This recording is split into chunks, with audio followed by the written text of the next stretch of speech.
Yes muganda wange nkubuzako nnyo gwe ali ku Jamia TV nkubuzako nnyo naye nga jjukira nti no challenge gye nkuleetedde ey'omwana mumenzi wali King Sir ku luyimba kunnya muganda wange gwe alaba Jamia TV abadde wali ne girlfriend we wali wonna muganda wange gwe alaba Jamia TV wali wonna naye sooka olaba omwana King Sir engeri gy'anyiriramu laba sooka olaba engoye z'ayambadde muganda wange gwe alaba Jamia TV ndowooza mulaba yoyo omukyala gw'abadde naye wali mu mmotoka mu maka ge wali wonna muganda wange gwe alaba Jamia TV ngenda kubeera nga nkuwa akatambi kano naye nga sinnakakuwa muganda wange beera nga osubscribinga kwesa n'okulayikinga wali wonna n'okusharinga ekintu ne kisobola okuba nga kitambula ate muganda wange weebale kubeera nga olaba Jamia TV butereevu ngenda kubeera nga nkulekera akatambi kano katono nnyo ate mmale nkomewo.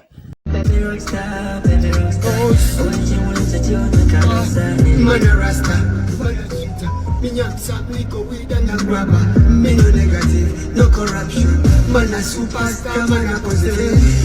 Jagala kuwaza, eyemezo genda kifuna.